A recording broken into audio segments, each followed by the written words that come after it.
একটা টাকা দিয়া যান অন্ধ কানা লুলা রে, মদ গাজা খামু দুফারে।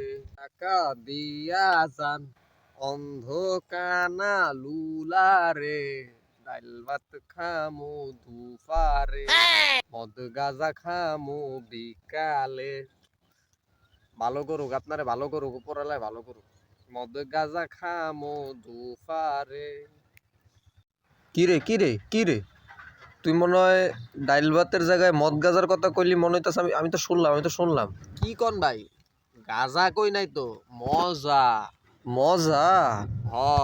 আমি তো শুনলাম গাজা। আমি গাজা কইলাম না মদ কইলাম তাতে আপনার কি? আপনি কি এলাকার চেয়ারম্যান না মেম্বার? হ্যাঁ, আমি হইলাম পুলিশ ভাই। তুই দাঁড়া, তোরে আজকে 14 শিখের ভিতরে ঢুকামু শালা। দাঁড়া দাঁড়া দাঁড়া। মাফ করে দেন, সারা জীবন করবো।